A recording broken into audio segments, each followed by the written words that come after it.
Hello friends, എല്ലാവർക്കും ചെമ്പരൽപ്പൂവിൻ്റെ പുതിയൊരു episode വീഡിയോയിലേക്ക് സ്വാഗതം. അപ്പോൾ നമ്മുടെ ചെമ്പരൽപ്പൂവിൽ വരാനിരിക്കുന്ന ഒരു ഭാഗത്തെക്കുറിച്ചാണ് ഞാൻ പറയുന്നത്. നമ്മുടെ രേവതിയെ കള്ളിയായിട്ട് ചിത്രീകരിക്കുന്ന ഒരു എപ്പിസോഡ് നമുക്ക് വരാനിരിക്കുന്നുണ്ട്. ആ ഒരു ഭാഗത്തെക്കുറിച്ചാണ് ഞാൻ പറയുന്നത്. നമ്മുടെ ശ്രുതിയുടെയും വർഷയുടെയും വളകാപ്പ് ചടങ്ങ് നടക്കുന്ന സമയത്ത് ഏത് വിധേനയും വർഷയെ സ്വന്തം വീട്ടിൽ പിടിച്ചു നിർത്തുന്നതിന് വേണ്ടിയിട്ട് മധുസൂദനും മഹിമയും കൂടിയിട്ട് ഒരു കുബുദ്ധി തന്നെ പ്രയോഗിക്കുകയാണ്. അത് മറ്റൊന്നുമല്ല, രവിയെ മോശക്കാരനായിട്ട് ചിത്രീകരിക്കുക.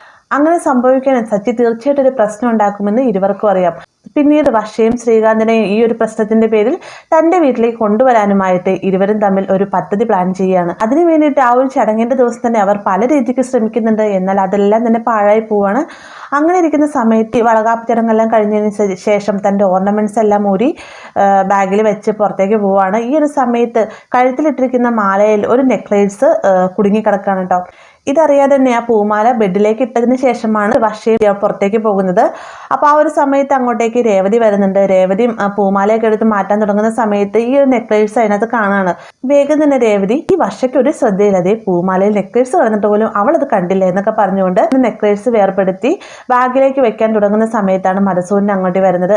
അപ്പോൾ യാദൃശികമായിട്ടാണെങ്കിലും തനിക്ക് കിട്ടിയിരിക്കുന്ന ഈ ഒരു അവസരം നല്ല രീതിയിൽ തന്നെ മധുസൂദനം പ്രയോഗിക്കുകയാണ്.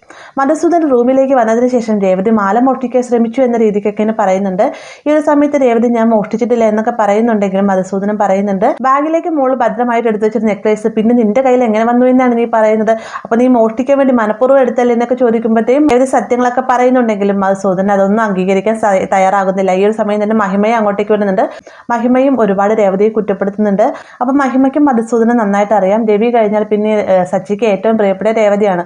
അതുകൊണ്ട് തന്നെ രേവതിനെ കുറ്റപ്പെടുത്തി കഴിഞ്ഞാൽ തീർച്ചയായിട്ടും സച്ചിക്ക് ദേഷ്യം വരും. അതൊരു വലിയ പ്രശ്നമാകുമെന്ന് അറിയാവുന്നതുകൊണ്ട് തന്നെ ഇരുവരും മനഃപൂർവ്വം തന്നെ രേവതിയെ കള്ളിയാക്കാനായിട്ട് ശ്രമിക്കുകയാണ് കേട്ടോ. അപ്പോൾ ഒച്ചപ്പാടും ബഹളമൊക്കെ വെച്ചുകൊണ്ട് മധുസൂദനും മഹിമയും സംസാരിക്കുന്ന സമയത്ത് ചന്ദ്ര അങ്ങോട്ടേക്ക് വരുന്നുണ്ട്. ചന്ദ്രയുടെ സ്വഭാവം അറിയാലേ, ഏത് സമയത്ത് രേവതിനെ കുറ്റപ്പെടുത്തിക്കൊണ്ടിരിക്കുന്ന ചന്ദ്രയ്ക്ക് ഈ കിട്ടിയ അവസരം ചന്ദ്ര പാഴാക്കുന്നില്ല കേട്ടോ. ചന്ദ്ര നല്ല രീതിയിൽ തന്നെ രേവതിയെ വഴക്ക് പറയുന്നുണ്ട്. അവസാനം രേവതി കരഞ്ഞുകൊണ്ട് തന്നെ ആ റൂമിൽ നിന്ന് ഇറങ്ങിപ്പോവാണ് കേട്ടോ. പ്രശ്നം എന്താണെന്ന് സച്ചി തിരക്കുന്ന സമയത്ത് മധുസൂദനൻ ഇങ്ങനെ രേവതി കള്ളിയാണ്, അവള് എൻ്റെ മോളുടെ നെക്ലേസ് മോഷ്ടിക്കാൻ ശ്രമിച്ചു എന്നൊക്കെ പറയുമ്പോഴത്തേക്കും ഒരിക്കലും രേവതി അങ്ങനെയൊന്നും ചെയ്യുകയില്ല എന്നൊക്കെ സച്ചി പറയുന്നുണ്ട്. എന്നാൽ സച്ചിയെയും കൂടെ രവിയെയും കൂട്ടി കുറ്റപ്പെടുത്തിക്കൊണ്ട് തന്നെ മധുസൂദനൻ സംസാരിക്കുകയാണ്. അങ്ങനെ അതൊരു വലിയ പ്രശ്നമാക്കുകയും രേവതിയെ കള്ളിയാക്കി ചിത്രീകരിക്കുന്നതുമായിട്ടൊരു എപ്പിസോഡ് നമുക്ക് വരാനിരിക്കുന്നതാണ്. വീഡിയോ ഇഷ്ടമായി എന്ന് കരുതുന്നു. വീഡിയോ ഇഷ്ടമായി കഴിഞ്ഞാൽ ലൈക്ക് ചെയ്യാനും കൂടെ ചാനൽ സബ്സ്ക്രൈബ് ചെയ്യാനും മറക്കരുതേ.